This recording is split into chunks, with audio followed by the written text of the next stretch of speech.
How you doing, guys? For my topic, I'm gonna talk about this case that's going on. Hadn't went to court yet.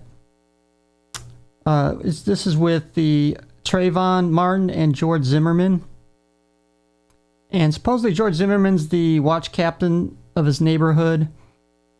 And supposedly he was roving outside and seeing a suspicious person. I guess it was Treyvon, which he was actually walking home from the 9-11 convenience store. And supposedly George says that he looked, what do you call it, suspicious. So I think he initially started to follow him, and then somehow there's a scuffle that ensued, and then George Zimmerman, I guess, shot Treyvon with a handgun. So that's kind of what the story's about. And now I'm going to name some of this evidence, and I'm not necessarily going for George Zimmerman or Treyvon Martin or anything. I'm just presenting some of the evidence and facts that's been, because I think some people have been distorting the truth, or they present their opinion as fact when I believe it's really not necessarily so yet. Well, for one thing, I don't believe George Zimmerman should be carrying any type of handgun as a neighborhood watch. I mean, if you're an undercover police officer or off duty or something like that, maybe, of course. Some use of non-lethal devices with them, like pepper spray or a taser, would be much more appropriate. Now, supposedly this, somebody's thrown some, that he's a racist. I'm not entirely convinced with that. In fact, some people were saying that Zimmerman was actually white when he was Hispanic. So now let's go to some of the eyewitnesses, and it seems like most of the eyewitnesses actually heard what's going on and haven't actually seen anything. And it's funny because in the 911 tapes, I hear these people and they don't know who it is. They just hear somebody screaming for help and a gunshot. And so they don't know if it's Treyvon Martin, George Zimmerman, or whatever. And then several days or weeks later, now they're claiming the one who was actually screaming was Treyvon Martin.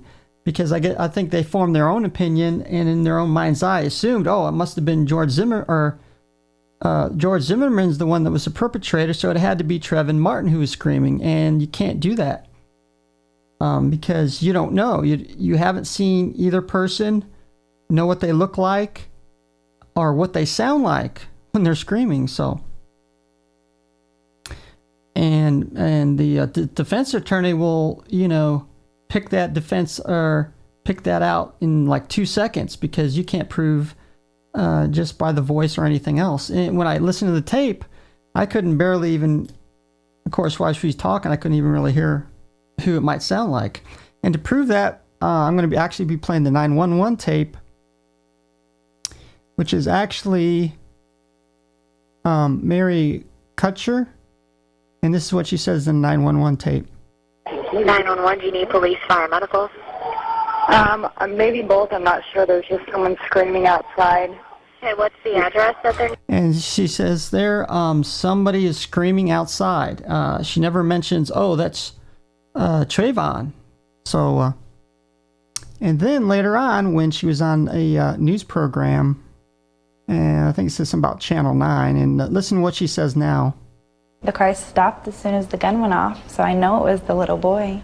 And she said that the screaming stopped once the boy was basically dead. So see, here she's assuming, later on that, in her mind's eye, who was screaming, it wasn't, just because the screaming stopped once the gunfire went off. And, you still don't know. It's all assumption. And now, supposedly they said, people have been saying that the police said during the 911 calls when Zimmerman called in this suspicious person, a lot of people have been saying, well, he should have listened to the police and not follow him. Now, I agree. You should probably just stay in the car. But you gotta remind you too that police dispatchers and 911 responders are not police officers themselves, and so they are not legally required to follow their instructions. Even though it is highly suggested that they do, even though they're not trained police officers, they are trained in situations. They actually got a cheat sheet that shows you what you have to say to this person. If it's a medical situation, they'll actually pull that up and give you treatment information right through the 911 call. And it didn't seem at one point that he did try to follow him, and that's as far as we know. Now, there's actually maybe one or even possibly two people that actually seen it with their eyes and ears, okay? And one of them's actually a guy called 13-year-old Austin Brown. 13 years old, and let me see if I can find that real quick. And he said that he's seen Zimmerman, who he identified as Zimmerman, was actually on the bottom, and Treyvon was actually on the top, fighting him.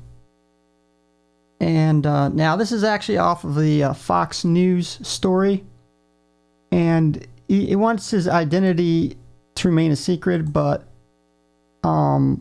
they identify him as John. This is what he says he saw. He was actually there and seen it himself. And a man who does not want his identity revealed says that when he came upon on the bottom, and he was the one yelling for help.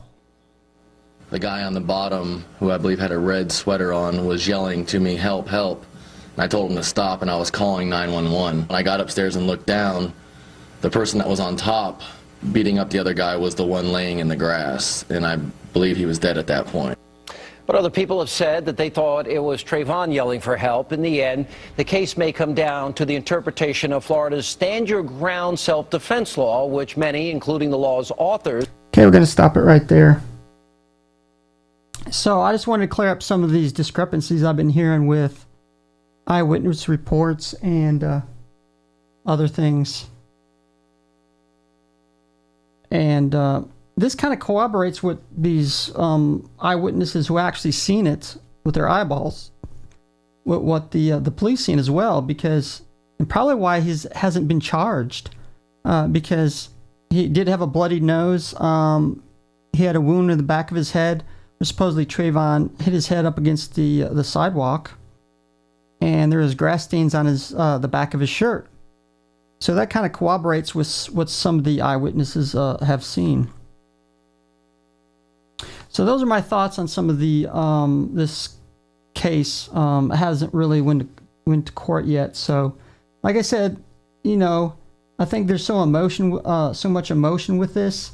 They tend to go with their feelings and emotions rather than maybe what the evidence presents. So yeah, I'll just take that in mind.